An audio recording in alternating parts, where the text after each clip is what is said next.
I want to introduce our late but terrific for being here keynote speaker. Stephen Pimpere is a nationally recognized expert on poverty, homelessness, and U.S. social policy. He has appeared on NPR, CNN, MSNBC, CBS, CBC, Al Jazeera, Pacifica Radio, and Democracy Now! Prior to joining University of New Hampshire in 2015, where he teaches courses on American politics and public policy for the Politics and Society program and the Social Work Department, Stephen served as a senior level administrator for anti-hunger organizations in New York City and taught at the City University of New York, NYU, and Columbia University. His second book, A People's History of Poverty in America, received the Michael Harrington Award from the American Political Science Association for demonstrating how scholarship can be used in the struggle for a better world.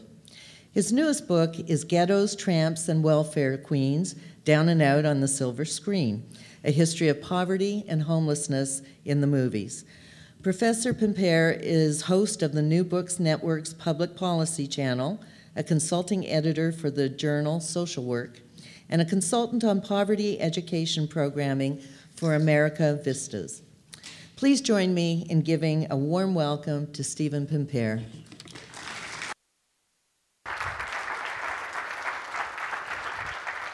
Thank you so much. Thank you all, whoops. So is that on as well, or is that just all me? Truth be told, I could probably not be mic'd in this room and be okay, but we're going to go ahead and do the genteel approach. Thank you all for being here. I am glad to be here, and I am particularly glad to be standing up rather than sitting down in a moving vehicle. So what I would like to do in the next 45 or 50 minutes or so is to offer a little bit by way of overview of, so there's the devious plan, offer a little bit by way of just sort of macro level overview of how I think about poverty in the United States historically and today. Turn our attention, just look at some of the data and lay it out. Turn our attention to some common explanations for main causes of poverty, and to offer a little bit of data and evidence that I think push back against a lot of those very common understandings.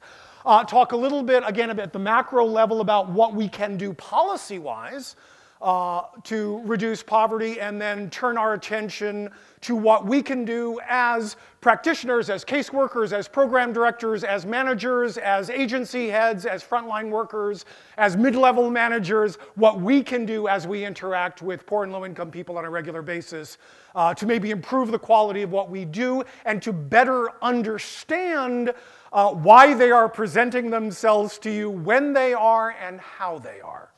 All right, so with that, why don't we dive in? So this is our current Secretary of Housing and Urban Development, Ben Carson, offering his explanation for why people are poor. And it's, of course, because they've got a defeatist attitude, right? It's a mindset. It's a bad mindset.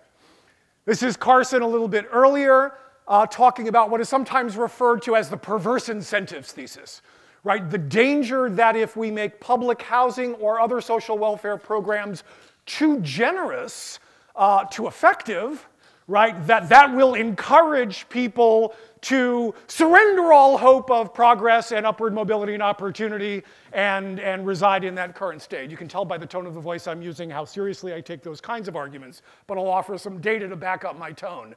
This is going back a little earlier. This is Utah Congressman Jason Chaffetz talking about a Republican proposal that is now sort of a version of it working its way through the Senate, which will radically increase healthcare costs for all kinds of populations, but particularly low-income populations, suggesting that if people simply managed their resources better, they wouldn't be poor and wouldn't be in need. There's nothing unusual about these kinds of explanations. And in fact, if we look here over time, right, you can see this is looking at media coverage of poverty from the 60s through till recent years.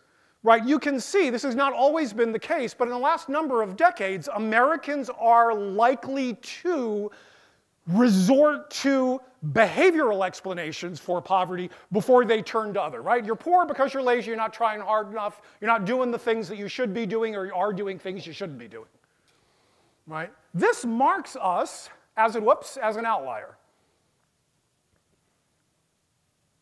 Try that again, right? So this is looking at a handful of countries here. You can see us over here in terms of the percentage of the population that identifies laziness as the principal explanation for poverty. That very much marks us as an outlier. It's unusual for that much of the population to resort to that kind of explanation if we look at the rest of the world. Now, that's not the only thing that makes us unusual if we look at the rest of the world. So I want to very briefly turn our attention to just a couple of data points that I think are useful when we think about what's going on in the US, in Pennsylvania, or in your own locations. So this is poverty rates in 35 countries across the world. Right, there we are over there. Right? Only country in this set with a higher poverty rate is Israel. This is child poverty. Right? Same 35 countries. The only countries with more children under the age of 18 living in poverty are Chile, Spain, Israel, and Turkey. That's infant mortality. Right? In every one of these, doing it again. Pardon me. In every one of these countries to the left of that blue arrow, fewer children who are born die before they reach their first birthday than they do in the United States. It's the other end of the spectrum. That's life expectancy. Right? Every other one of these nations to the left of that blue arrow, right, on average, people live longer than they do in the United States. And here's the thing that I think tends to surprise Americans the most. And I can unpack this later if you want. What this is telling us is that every nation above that red arrow has higher rates of intergenerational mobility than there are in the United States of America.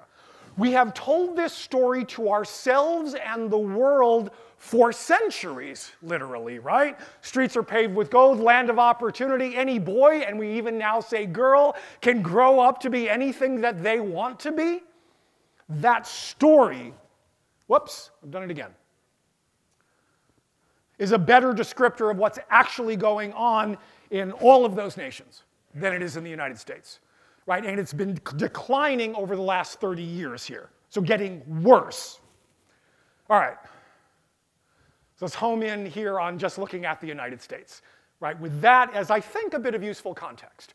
All right, so this is official poverty data. Right? Tells us that in 2015, the most recent year for which we have these numbers, 13.5% of the population, about 43 million people, lived at or below the poverty threshold. That is, as most of you likely know, give or take $24,000 a year for a family of four. Right? So 43 million Americans live at or below $24,000 gross income for a family of four. Right, a lot of variation from place to place, as you might imagine, across the United States, because that 13.5% is an overall average, right? It obscures all kinds of variation. There's Pennsylvania there, right? So not terrible, right? Not over here where Mississippi is with an overall poverty rate of 22%. Whoops. I will get this, I promise you. And not over here where I now live in New Hampshire with the lowest poverty rate in the United States, right? Even within states, of course, and you all know this, right, varies from place to place, even within states. And I'm happy to go back to any of these. And I should also say as a footnote that I sent Steve a copy of these slides and told him that he should feel free to share them with you all. So if there's anything that you want to go back and look at or you want to follow, and each slide has a link to where the data are coming from. If you want to go back and check up on me and find out where all of this stuff is coming from or read up a bit more, you can do that. So lots of variation from place to place, even within states. One of the things that I think a lot of people in the United States still are surprised by is that poverty is higher regionally in every place other than the Northeast. I think this is still where we think of where concentrated poverty populations are, right? In fact, poverty rates are higher in the West, in the Midwest, and most especially in the South, and higher outside of metropolitan areas than they are inside of metropolitan areas. And again, one of those things that I think, because we've so long thought of poverty as an urban problem, I think we lose sight of the reality of where most poor people actually live. Now, of course, lots of variation across metropolitan areas. So this is top 100 metro areas. There's the lowest poverty rate there, right? San Jose, California. There's the highest rate there, 32% along the Texas-Mexico border in McAllen, Texas. And those highlights, those are all metro areas in Pennsylvania. So Allentown, Bethlehem up here at 10 is the lowest, and then 16.5, Youngstown, Warren. So the other thing that I think sort of ties into this and makes it important, just look at sort of that number, that 64%. This is looking at increase in poverty from 2000 to 2011, right? So that's the increase of poverty in the cities in that 11-year period, 29%. That's the increase in poverty in the suburbs, 64%. This is probably not a surprise to any of you who are in suburban areas, but this is, again, a place where I think we've really not caught up with the problem in the ways that we think about what we do about it, in part because so much of the social service infrastructure that we have erected since the late 19th century has been built in cities for poor people in cities. But if the largest share of poor people are living outside of cities and the increasing growth is suburban areas, that requires different kinds of programs. If nothing else, it means you've got to place front and center the transportation problem, right? How do you either get people to services or services to people? All right, so that's a little bit of variation by way of geography. Another couple of bits of variation that I just want to point out. This is, of course, poverty by age. Overall poverty rate, 13.5% for 2015, 20% for children under the age of 18, and about 9% for people over the age of 65. This is now looking just at childhood poverty just in Pennsylvania. Right, and those pink areas are regions with 20% or more childhood poverty rate. Right, and sort of keep that in the back of your head, because I'm going to talk a little bit about the impact of child poverty on adult poverty down the road in a second. All right, the last bit of variation I want to talk about here is variation by race. Overall poverty rate of 13.5%. It is 24% for African Americans, 22% for Hispanic Americans, and 9% for non-Hispanic whites. Right, enormous variation by those categories as well, and so on. Right, I could go right through dinner until midnight, do nothing but talk about variation in poverty rates from place to place and group to group. I'm not going to do that, because I don't think anybody would enjoy that. But I think it's important that, again, that we just sort of think about the complexity of the problem, and that I think too often we talk about the poor as if it is a monolithic group whose needs are consistent and consonant, and the solutions to which are consistent and consonant and predictable. And those are, I think, a couple of the ways that help remind us that different poverty in different places for different people may be caused by different things and therefore require different kinds of approaches to be effective. All right. Well, now I've really done it. Okay. All right, so I want to go back to this for a second, right? So I said this is the overall Census Bureau poverty number, 13.5% for 2015. Any of you who know anything about census poverty data know that they are riddled with problems, right? One of the problems that I want to draw our attention to is that these are static point-in-time measures. And by that I mean the way in which this is calculated is a very sophisticated annual survey that collects information to calculate what your total gross income was for a 12-month period, right, for a calendar year.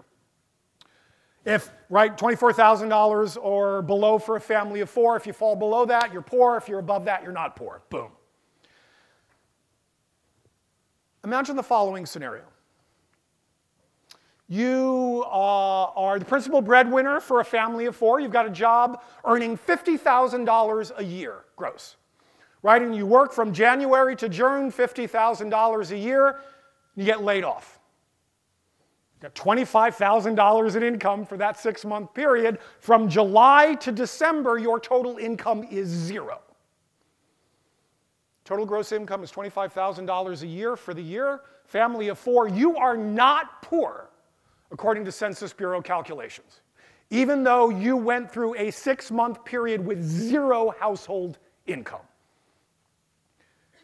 And the Census Bureau is filled with very smart people. They know this, right? They know that these are problems.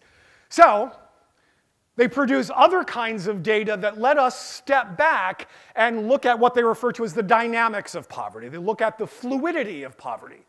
And what we know when we look at this 4-year period, 2009 to 2012, that over that 4-year period, not 13.5% of Americans, but 35% of Americans had their income at or below that poverty line for 2 months or more. 1/3 of Americans are poor in any given 4-year period. This is not a problem of them. This is a problem of us. And those numbers are only getting higher. Here's the other piece of that puzzle. Over that same 4-year period, right? 13.5% overall is the static measure. 35% is the fluid measure, people who are poor for 2 months or more at some point over that 4-year period. Over that 4-year period, fewer than 3% are consistently poor for the entirety of that 4-year period. Persistent long-term poverty is absolutely real. We've got to deal with it.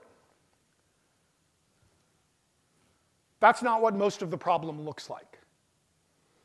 This is another place where I think we have been focusing our attention in the wrong places, right? Because that, I would argue, certainly, right, when you look at, sort of folks like Ben Carson and Jason Chaffetz and that whole crowd, oh, for heaven's sake. There's some sort of, I don't know, there's some sort of clever something there about using somebody else's remote, but I can't find it. That, I think, is sort of where in the public imagination and in the public culture, and I think often when we design programs and when we enact policy, that's what we're thinking of, right? We're thinking about this entrenched, long-term, persistent poverty, totally real, right? That's not what most poverty looks like. It is, to use the fancy social science word, epiphenomenal, right? It is a common occurrence and a relatively short-term one. Although once you've had one occurrence, you are more likely to have another occurrence down the road, right? Okay, part of why this is, right, is because people have no margin for error. This is a survey that the United States Federal Reserve now does every year, and they ask people, if there was an emergency, right, and you had to survive without any external income for 3 months or more just on savings, could you do it? 52% of Americans say no, and I see from the looks of people even in this room that there's a lot of people who would say no, that you don't have 3 months living expenses banked that are available for that use. Could you borrow it from somebody else? Could you find it someplace else? 30%, almost a third, say nope. Totally screwed. It's not actually the language of the Federal Reserve study. Right, 3 months.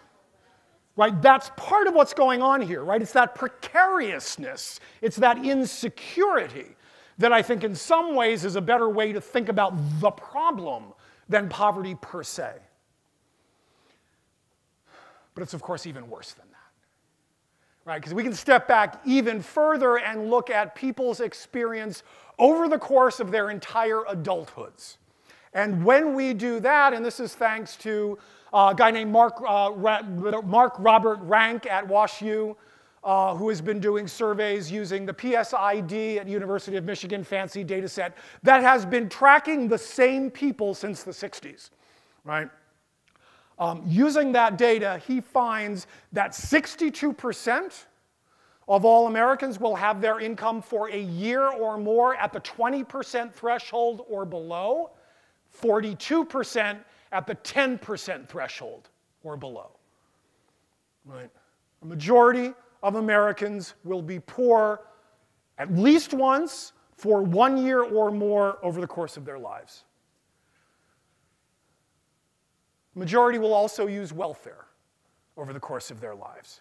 Right now, this is welfare broadly defined, so this is all means-tested programs, all programs you must be poor enough to qualify for.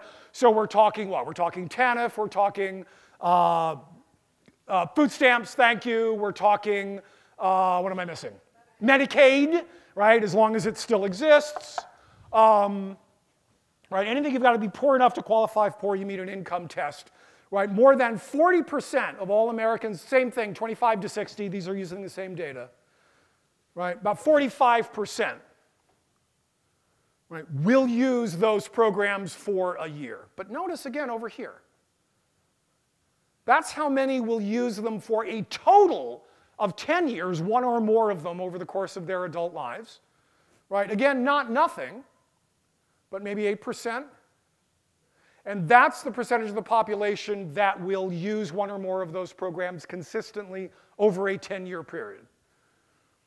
Again, sort of I think the language that we have adopted, especially in the popular culture, about dependence is not borne out by the evidence. Right? It's not what poverty looks like for most people. Right? So think about when you're meeting people who are in need, think about where they might be over their life course at that particular moment that they are presenting themselves in front of you. All right, we saw this before, right? Much higher rates of poverty for African Americans and Hispanics than non-Hispanic whites, right? 34.5% of the population poor for 2 months or more over any given 4-year period, 49% for African Americans, 53% for Hispanic Americans. Common experience for everybody. It is a more common experience for some populations than others. All right, so what's going on here? Lazy, not trying hard enough, not willing themselves out of poverty, as Ben Carson would have it, as he would tell you that he did. So let's start here by way of looking at explanation. So this is now looking at just the poverty population, right? So the only thing that we're looking at here is people who are officially poor by the Census Bureau's new measure, the supplemental measure. 2 things I want to draw your attention to. One, right, is about 1/3 of all people living in poverty are children. So again, if you're thinking about what do we do about poverty, if you're not, among other things, first thinking, well, what about children, then you're missing 1/3 of the problem. And the other thing I want to draw your attention to is that these are working age adults who are poor and not working. Again, not nothing, right? A little over 1 in 5 of the entire poverty population is a working age adult who is not working, but a relatively modest percentage, given, I would argue, the attention that we pay to that particular population in a lot of our discussion about the issues. All right. So, we talk a little bit about what I think is going on there. Right, one is just as if you are not foregrounding what we're doing about children, if you're thinking about household poverty, I think also that if you are not thinking about disability, you are missing the boat in some really important ways, right? So overall poverty rate, in this measure, 15%. For people without disabilities, 12%. Right? Not quite 3 times the rate for people with disabilities as it is for people without, but close to that.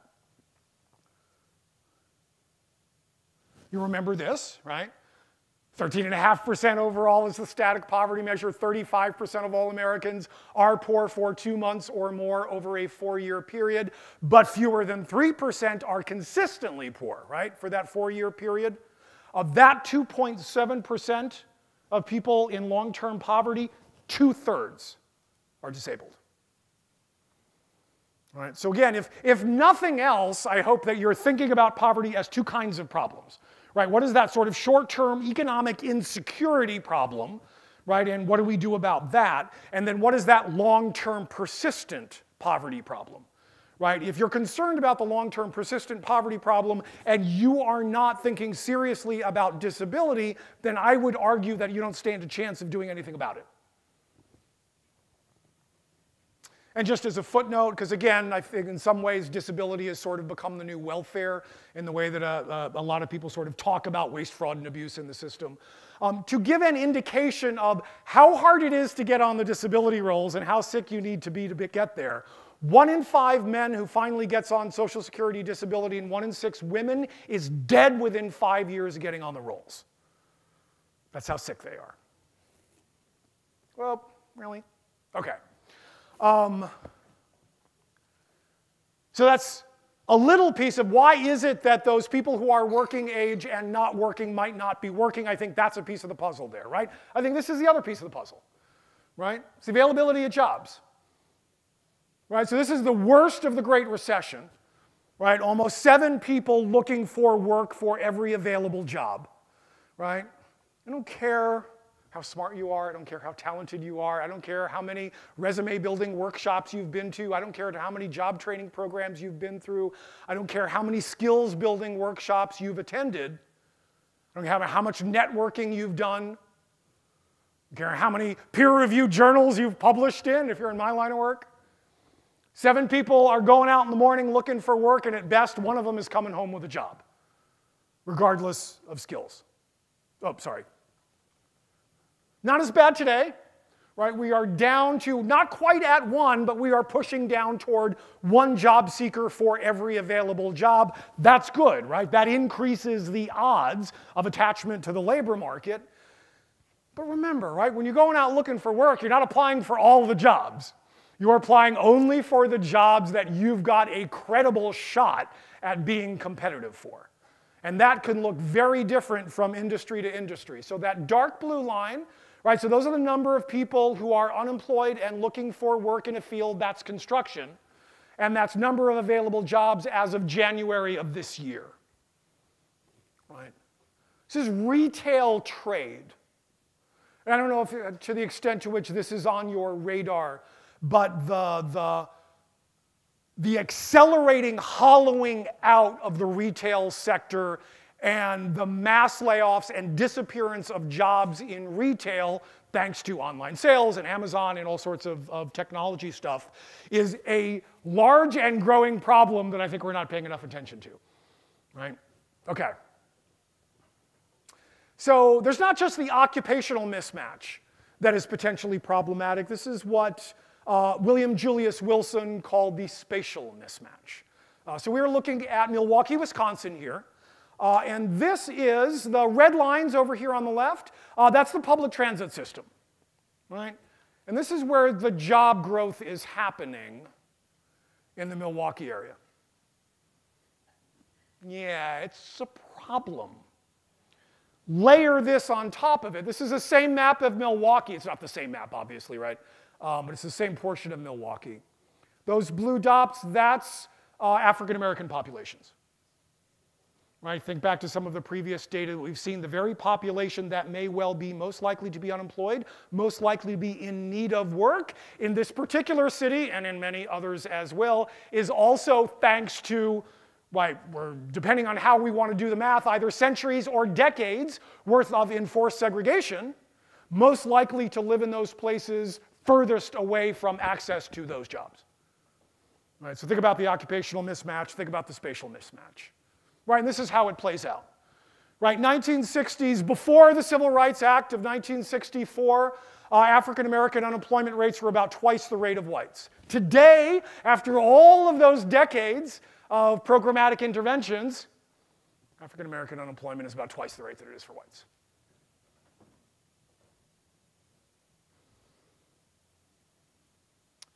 This is one slide that is standing in for about what's now 2 decades worth of research from a woman called Diva Pager.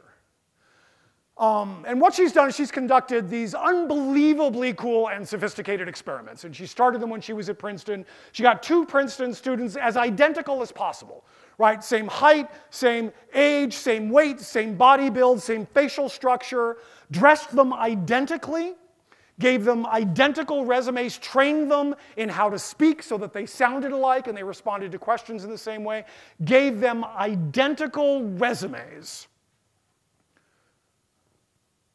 One of these students was white, one of these students was black. Sometimes the white student's resume had a prison record on it. Sometimes the black student's resume had a prison record on it. And she sent them out into the world, and she's been replicating this, and now others have for literally decades now. Sent them out into the world and applied for jobs.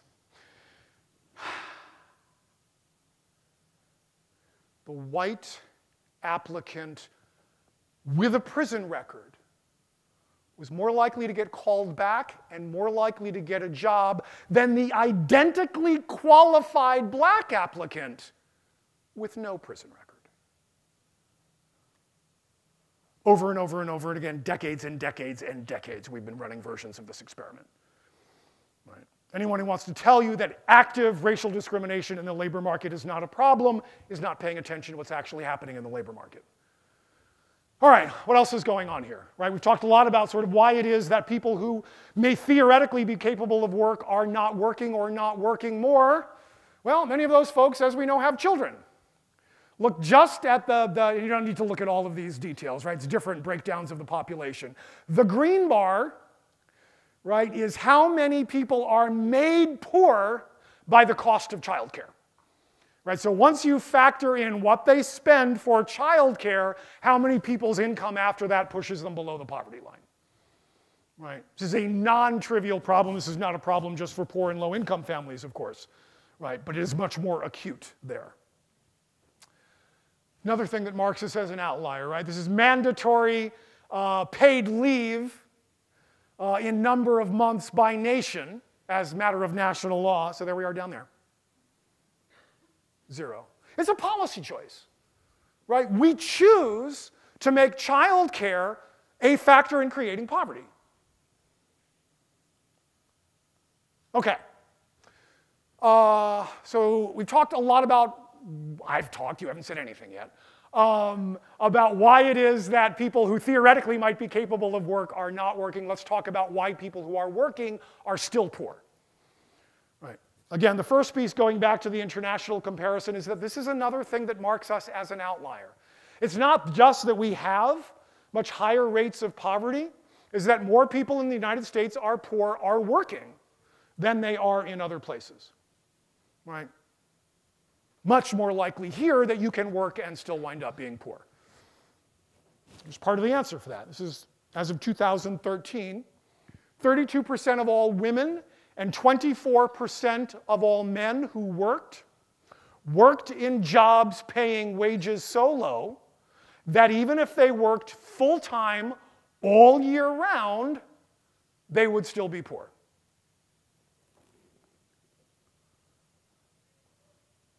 (42% of Hispanic Americans and 36% of African Americans in that same year working in jobs paying wages so low that even if they work full-time all year round, they are still poor.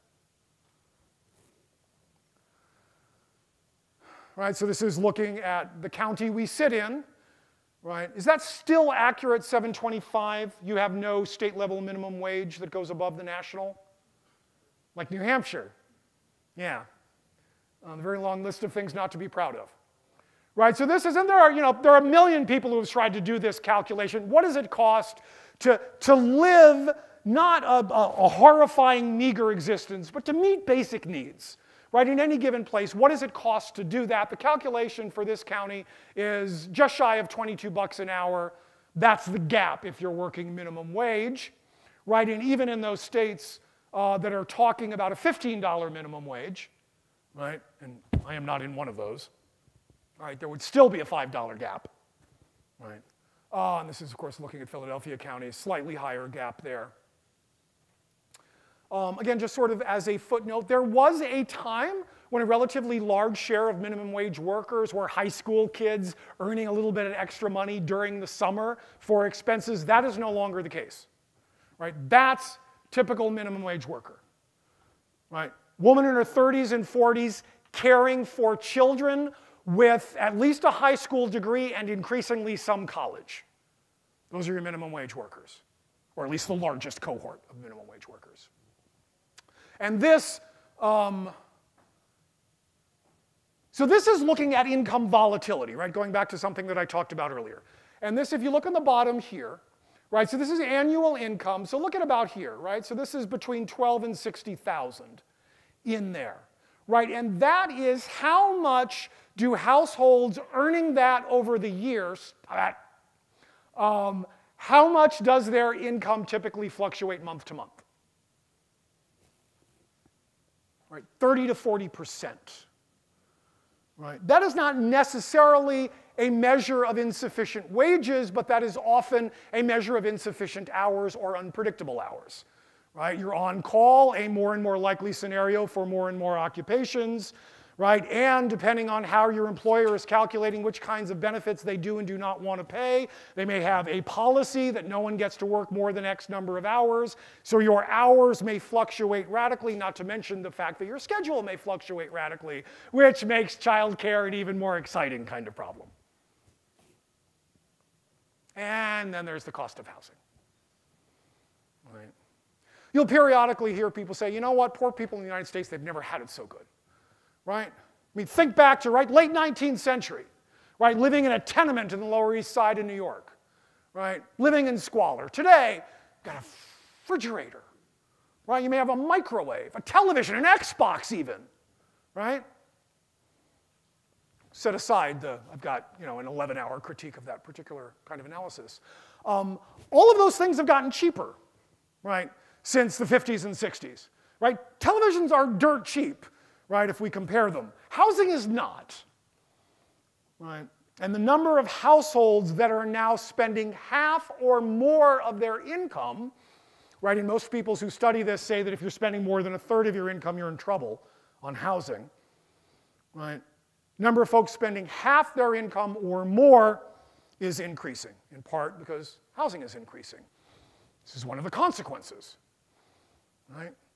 There are all sorts of problems that we can associate with homeless populations, right? But at heart, homelessness is a housing problem. Right? It's what it looks like in New York, and that's, at least according to HUD, what it looks like here. Overall for the state, that's 2014, and that's the breakdown by county. So not nothing, I mean, arguably trivial numbers compared to what New York or San Francisco or LA deal with. But these are not trivial numbers.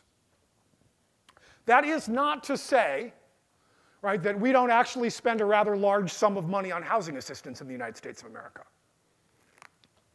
This is looking at all of our housing programs in the way that we often don't, because I'm including here, or this is including here, the home mortgage tax deduction, right? I moved out of New York City 2 years ago, bought my very first house ever. I'm 52 years old. Finally bought a house, got the home mortgage tax deduction for the first time in my life when I filed taxes this year. Oh my God. Oh my God. How many of you own houses and get this? Ridiculous, amazing, appalling sums of money. I don't need housing assistance. It's appreciated, right? I do other things with that money. I don't need housing assistance. That's the single largest housing assistance program in the United States by dollars spent. There is Section 8 vouchers. And there is both the capital fund and the maintenance fund for public housing units. And just as a way of underlining the point, this is now looking at the breakdown of who benefits from the home mortgage tax deduction. Right, it's those households. Right, largely, middle income, middle class professionals with 2 incomes, right, and then some. That's where that money is going.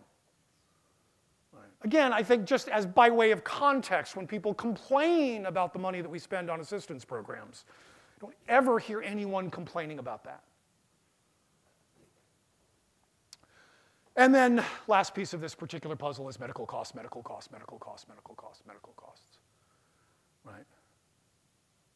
Growing radically faster than the rate of inflation. We've known for some time that the single largest cause of Americans who go bankrupt is unpaid medical bills. This is just looking at number of unpaid bills that get sent to collection and what kinds of bills they are, right? It's medical bills, right? And again, think back, if we've got households that are sort of perched on the edge and they don't have any savings, somebody gets sick, no doubt because they're lazy and they didn't will themselves well. They walk into a hospital without insurance and get care. I mean, if you've ever, if you have insurance, you're lucky if you get like the breakdown of what the actual costs were and what the insurance company is paying and what you're paying, right? If you've ever gotten one of the actual bills that you are obligated to pay yourself, that's a very different story, right? You can go like that. One illness or injury can instantly, fundamentally alter the financial stability of a household and all of the people who are dependent on that household. All right. So there's a little bit by way of pause and takeaway.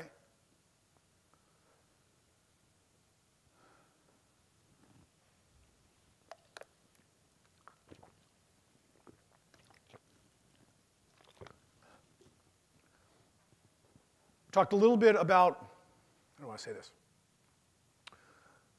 There are three pieces, I think, to the sort of common explanation that is offered for why people are poor, right? They should work more, they should get a job, they should get an education, and they shouldn't have children they can't afford, right? These, for me, that's sort of the litany you always hear, sometimes in a different order, right? We talked a little bit about the get a job piece, right? Easier said than done, I would argue, and it is more complicated than that.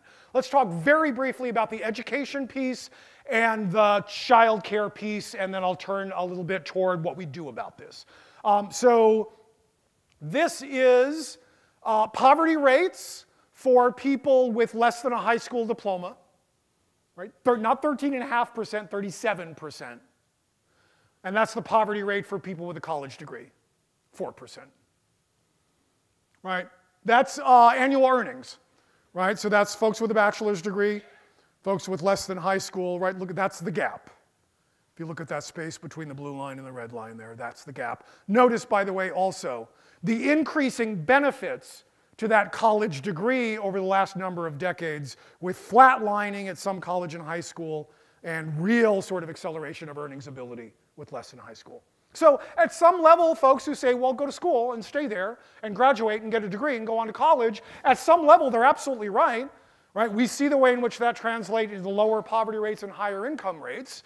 So let's talk about why, again, easier said than done. This is looking at funding for school districts by county across the United States. Right? There's enormous variation in the resources that any given school has available to it. So the accident of your birth will, to some degree, shape the quality of education that is available to you. We see it here, we're looking at 9th grade test scores. Right? So the top line, this is reading on top, math on the bottom. So that's scores in low poverty schools, right? And that's the scores in areas, schools that are located in places with high poverty rates.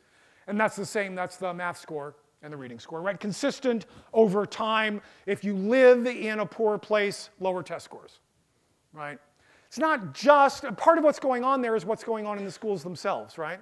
So if we try to compare schools in high poverty and low poverty districts, we discover that schools in poverty areas have teachers with less experience and training, less likely to have formal or advanced education. Principals with less experience as administrators, also less likely to have advanced training and education. Right? If we assume that years on the job training and education matter, right? And there's also, of course, what's going on outside the school. Right? Children who are growing up in higher income households have parents who are more readily available to supplement their education with their own resources. Right? So you wind up piling disadvantage on top of disadvantage in ways that our friends in the physical sciences and psychology are demonstrating in really horrifying ways. Right? My read of this literature is that it is now abundantly clear that it's not just sort of, we know that, sort of early childhood failures in nutrition, right, can cause brain damage that are irreparable, that you can never recover from. There's also a growing body of evidence to suggest that growing up in an exceedingly high stress household and households living in poverty are much more likely to be very stressful, can cause permanent cognitive impairment. Right? Again, it doesn't matter how hard you work, right? If we damage your brain when you're a child, that's biology. Right? Energy and effort don't fix biology. So this is how this plays out down the road, right? This is SAT scores, how you get into college. Right? So this is family income and SAT scores. Right? As a social scientist, I look at that and go, oh God, you don't ever see correlation sort of that clean and neat, right? Higher your income, higher the kids' test scores. Right? To the point where, I know this is a little bit hard to read, look at the 3 bars on the right. Students from high-income households with the lowest test scores graduate college at higher rates than students from low-income households with the highest test scores. Let me say that one more time. Students from high-income households with the lowest test scores, they're more likely to go to college and finish than are students from low-income households who have the highest test scores among their cohort. Something else going on there, too. As a consequence, American institutions of higher education are still institutions that largely, to use some very old-fashioned language, are institutions for the reproduction of class privilege.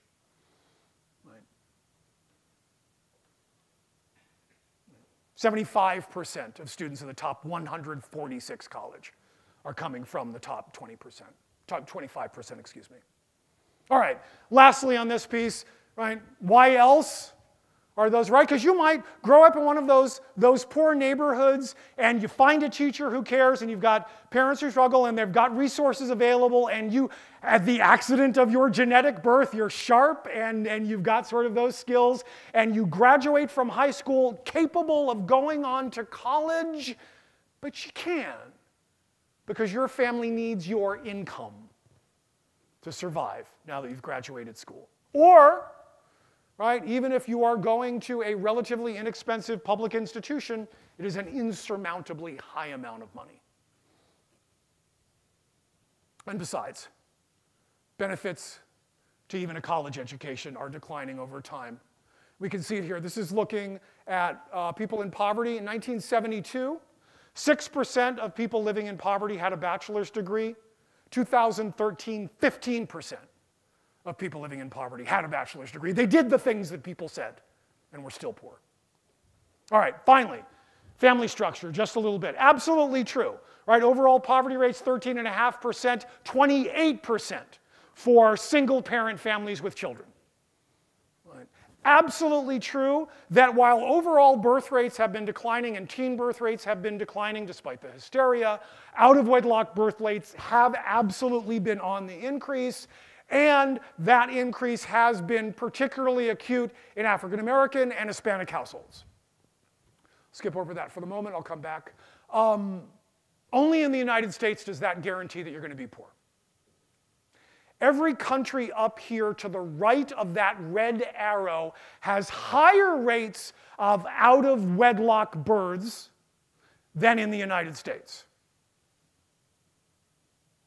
Every one of them has lower rates of poverty.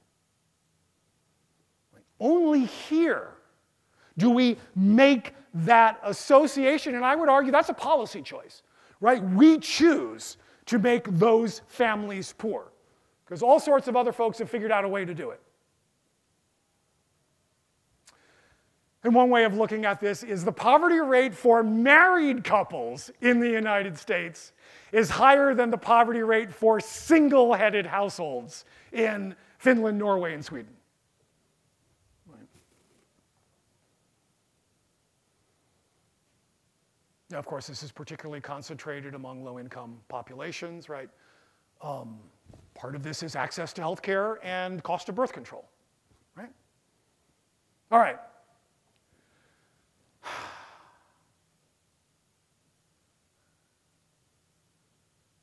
I think that's the stuff. That's the stuff that I think of if I think about what are we going to do about poverty. right? It's wages, right? So what are we doing about the costs of medical care, dental care, which I haven't talked about, mental health care, which I haven't talked about, housing, not just child care, but what if you're caring for sick or aging parents or a disabled or sick child at home? Right. Those, I would argue, are the ways in which we can increase security and the health and well-being of those families. All right. So let me very quickly talk a little bit about the macro stuff, a little bit about the micro stuff, and then let you all jump in. We've seen this before, right? This is poverty rates by age. So now instead of looking over on the right, look over all the way over here on the left, right? So 1959, the first year the Census Bureau started collecting these data, right? Highest poverty rates for any group of Americans were people 65 and over, right? Today, of all of these demographic groups, the lowest poverty rates for any group is people 65 and over, right? What happened? Say it louder. Social Security is what happens, right? It turns out that if you send people money, no, hold on, stay with me, on a regular basis, they will be less poor.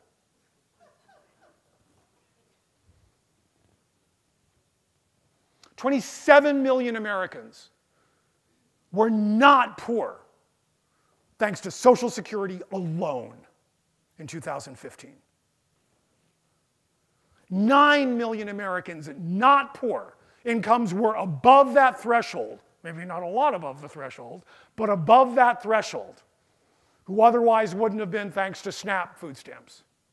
Excuse me, that's Earned Income Tax Credit and Child Tax Credit, excuse me. That's food stamps, 5 million. Not poor who otherwise would have been poor. Right? Now that's not solving the whole problem, right? We've still got 43 million people poor, right? But that number would be closer to 90 million when you add all of this stuff up together. We actually do know something about how to reduce poverty. We do it. We do a fair bit of it. We just do less of it than do other nations. Right? I'll leave this for you to look at later. This is what's going on in Pennsylvania, program by program. All right. For me, I think sort of that's the policy answer for me. Right? It's like we know what works. We've got models in our own history that demonstrate that. We've got models that other countries employ that we can adapt and use. And, if you think about, you don't even have to think about the extreme cases, the Nordic welfare states. Think about, sort of Western Europe. Think about Germany and Italy and Spain and France, right, that have radically more elaborate systems of social welfare support than we do. If you have ever traveled throughout Europe, you know that they are not terrible, horrible hellholes. Right? They have figured out a way, and by the way, they are often more integrated with the global economy than we are. They've figured out ways to do this we can do. All right, the micro level. What can you do? Don't be Ben Carson. Right? If I can implore you to be or not be one thing, please don't be Ben Carson. Right? Don't operate on the assumption that your own experience can be universalized to talk about everybody else.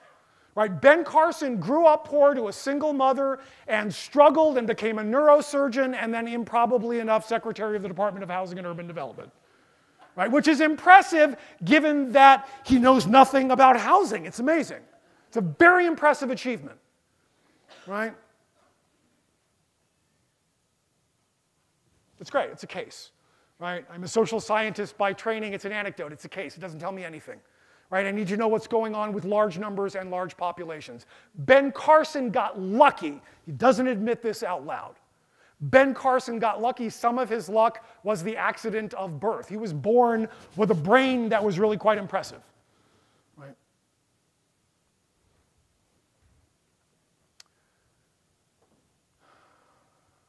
So a lot of research. I talked about sort of some of the physical science research. This is a piece of that. This is behavioral economics and psychology a little bit, looking at the effects of stress on the brain. And what they discover, look at the bottom here, right? Measurable drops in IQ when you're subject to stress of poverty or equivalent to poverty. Right? Literally alters your cognitive function. You know this. Think about, a day in your past that was awful. There were 400 million things going on. There was tragedy. There was crisis. Right? You were sort of scrambling. Is that the day that you made sure to work out and you made good eating choices? Right? And you were responsible about attending to balancing your checkbook? No. Because you couldn't. Because all that stuff was utterly unimaginable and inconceivable.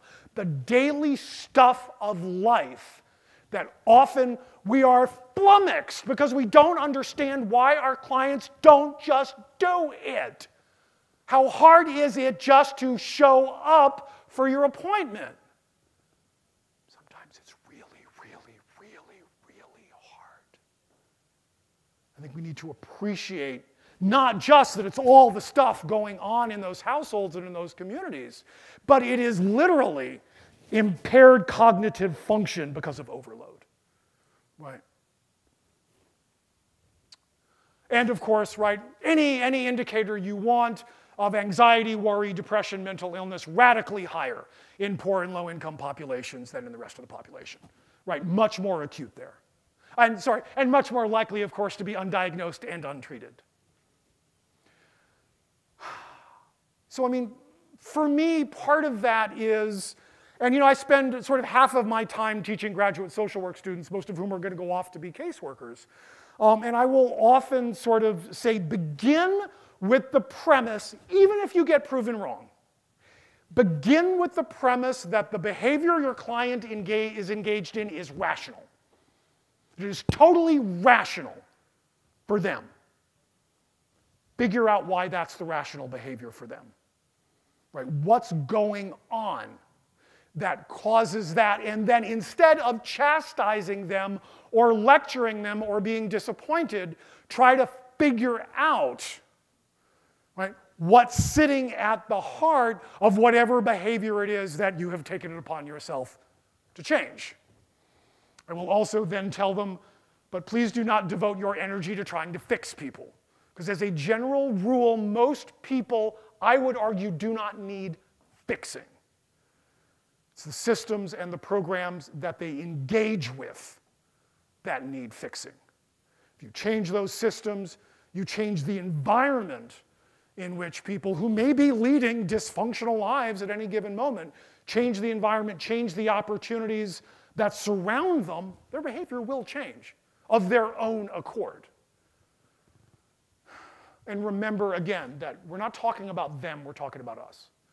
Right? This is an increasingly common experience in the United States. Most of us are going to be poor if we haven't already been. Right? And those numbers are going up. And if you do want to affect change through the political system, right? Let's see, I'm trying to think. This is the most pompous way to say this. Remember your Weber. Max Weber, German sociologist, 19th century. He said, politics is a slow and strong boring of hard boards. Consistent pressure applied over time, achieving incremental results. That is so uninspirational, and that is so unsexy, and that is so unfun. That's what politics looks like. That's what being serious about changing those policies, changing those programs, changing those systems looks like, bit by bit by bit.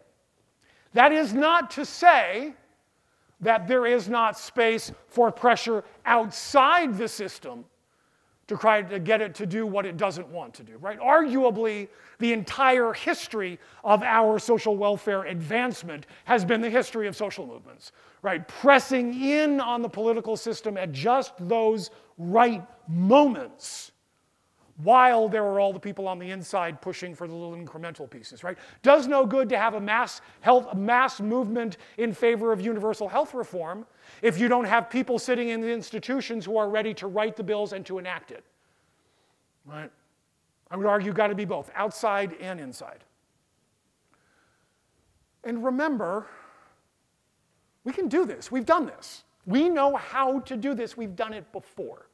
right? So there's a poverty rate near as we can guess, right? You can imagine how hard it is to get good data in this period.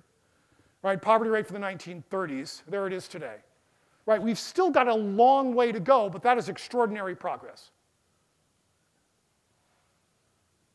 And that's all I got. Thank you.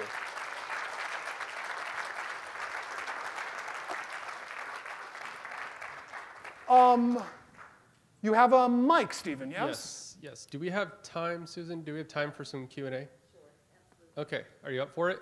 Q&A? Absolutely. All right, do we have any questions? I'm glad to be standing. Okay, all right, we'll keep you vertical. Any questions for our speakers? See a gentleman over there. So I was interested from something you said earlier on, that you kind of a throwaway line. You said that we have people who are, of course, in the campaign to fight for 15, and you said you are not among that. Is that because you were I did not say that. Ah, okay. I did not. No, forgive me. If I did, I didn't mean to. What I said is that there are a lot of people who get hysterical when you talk about a $15 an hour minimum wage. That is probably still insufficient. I'm not necessarily advocating for a $20 minimum wage, only because I am convinced by my economist friends we don't know what that means to the economy.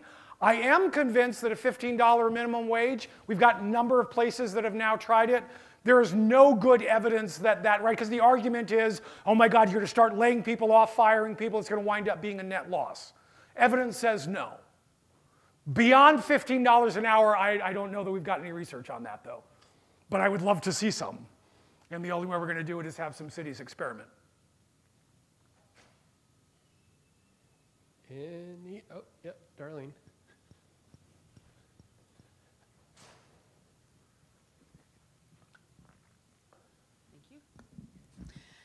We know that increased education typically results in increased wages.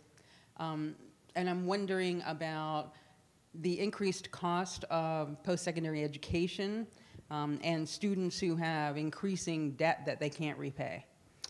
I would phrase the first part of what you said slightly differently. And I would say that we know that all else equal, people with higher education have higher incomes.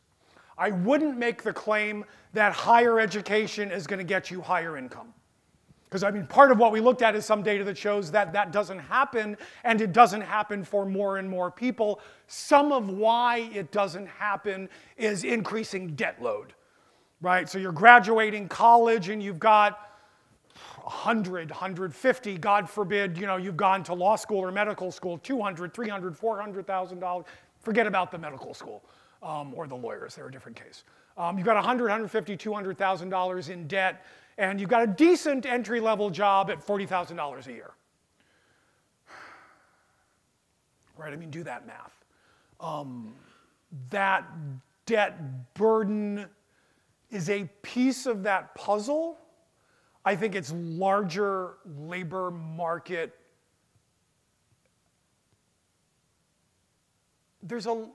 It's hard to separate out, for me anyway, I have a hard time separating it out, sort of the hype and the hysteria about automation and what it does to the labor market from what we actually know, and I don't feel like I have a great sense.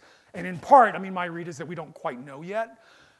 My sense is that it's real, and that we are seeing an economy that is producing more and more money for fewer and fewer people with fewer and fewer jobs, right? The things that we've identified as jobs. Other countries are starting to think about what that means, right? So if you've read any of sort of the discussions about the work week in France, right? So it has been hotly debated for a good decade now, right? So as a matter of national law, the work week in France is 30 hours, right? And you are forbidden by law to answer emails when you're off the clock. It's very civilized.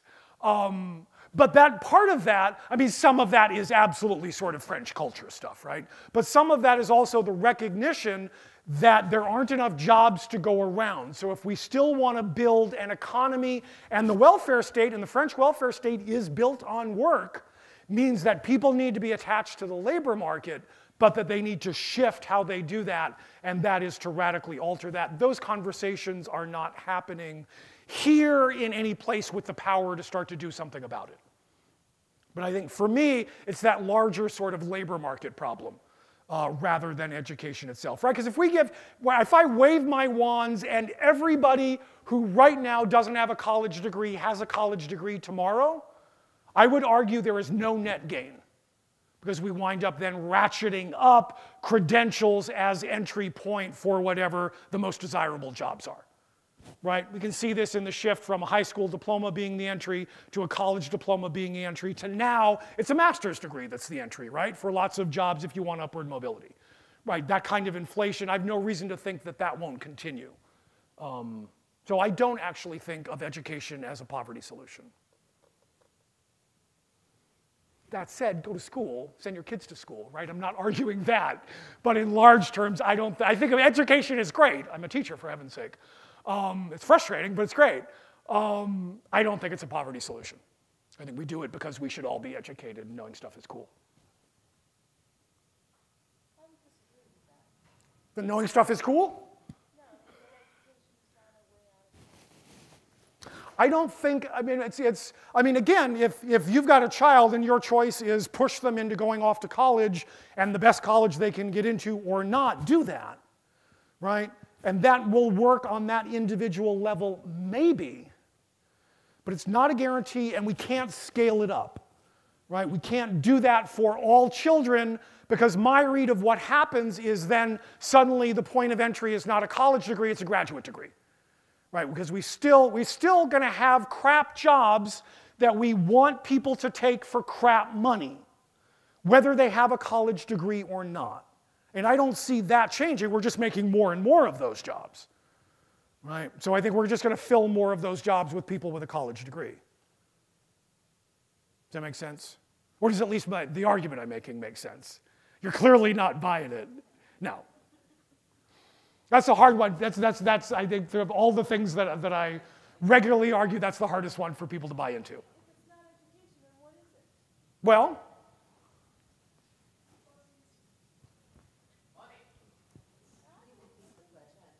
if it's not education, what is it? Do I have, I don't think I loaded in, I didn't. I've got, you'll be surprised to know I've got a chart. That's a good answer to that question. If you look at, that's the question. If we look at the immediate post-war period, right, following the 1940s, right, we've got radically higher levels of overall economic growth, right, than we do today. The economy is doing something different then than it is now, right? So there's more growth in the economy. And then if you break up the population into 5 equal pieces, right, that economic growth, you see, distributed almost perfectly equally across all 5 of those population growths, with actually the people at the bottom 20% seeing slightly higher income gains year after year after year, right? So this is a period when you could, walk out of high school, and if you were a white man in the North, walk down to the Ford Motor plant where your dad was working, walk in the door, have a good job with a good salary, with good benefits, buy a house, send your kids to college and retire, right? Those jobs don't exist anymore. If we look at the post-1970s period, we see overall levels of economic growth across the country, right, radically lower. So something different is going on in the economy, right? But the distribution of that economic gain is also different. And since the 70s, instead of it being spread pretty evenly across the population, top 20%, and then if we break it out, the top 1%, 1/10 of 1%, and 1/100th of 1%, are getting the lion's share of those gains. The bottom 60% have seen no income growth whatsoever. Right? Part of what's going on there, it's tax policy. Right? It's public policy that weakens unions and limits workers' ability to negotiate for better wages and better working conditions. Right? It is, I would argue, politics. It is policy choices that have, maybe it's the policy choices that are doing the overall growth thing, but the distribution thing, that's politics. We make those choices. right? Those are political choices to redistribute income, right? More and more people have college education, and yet higher share of people living in poverty have a college degree now than they did in 1972.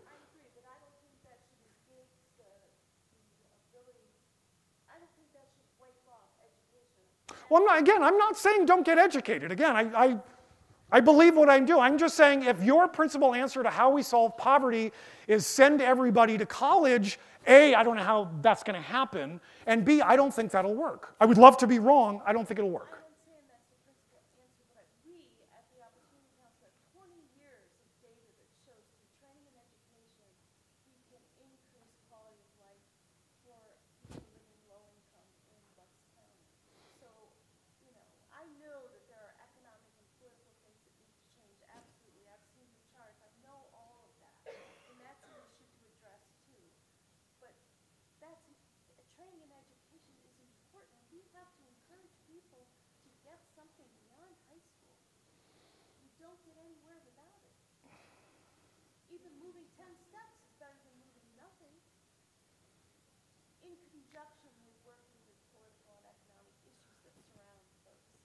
I don't disagree, right? But it's just, for me, it's like, again, it's the micro level, yes, but I don't think it scales up. I think if you've got people who you can get into a good college and not graduate with enormous debt, and that credential is going to give them upward mobility, you should do that. Of course you should. Yes, obviously, right? I'm not arguing not to do that. I am saying that I am unconvinced that when all is said and done, that is the most efficient allocation of resources, that is the best path toward upward mobility.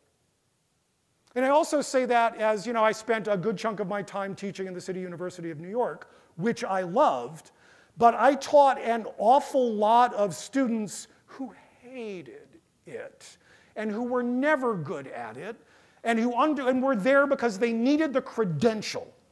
Right? Because these were folks who could not sit in a desk and do the stuff that we ask of people who get a college degree, but they didn't feel like they had other paths open to them.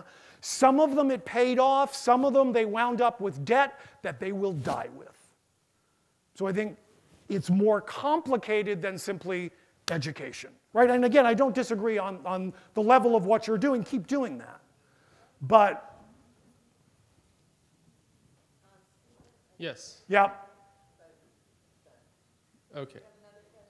One more. Okay, we'll do one more question. See a hand over there. We're going over to Erie. You touched a little bit on the coming wave of automation. Yeah.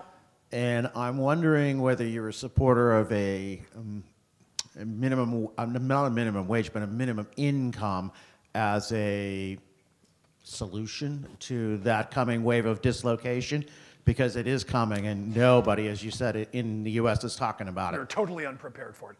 The honest answer to that question is I don't know.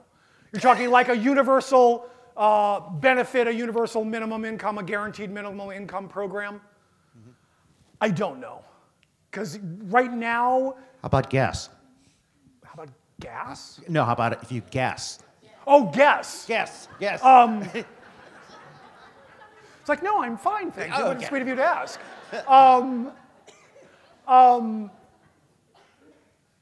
I would like to see, there are a couple of really interesting experiments. There's one most recently in Finland. Finland is too different from us in this particular case to be useful. I would like to see, and I think we're going to see it. I think California is probably going to try it. I think New York might try it. I would like to see those experiments, and I've got sort of in mind people who I would like to help design those experiments so that we get results that we can trust. I am hopeful, but I am also, it troubles me for reasons that we don't have time for me to bore you with. But I'm very curious, and I think it's something we got to start thinking about, right? How do we ensure that people meet basic needs in an economy that is providing income through employment for, I think, fewer and fewer people, right? And again, think about sort of disability and mental illness, the people who are especially ill-suited to the modern labor market. right? What do we do about that, right? If they're not earning income through the labor market, then how are they managing to meet basic needs? Or do we just decide we don't care about that? Which, you know, some decades we do.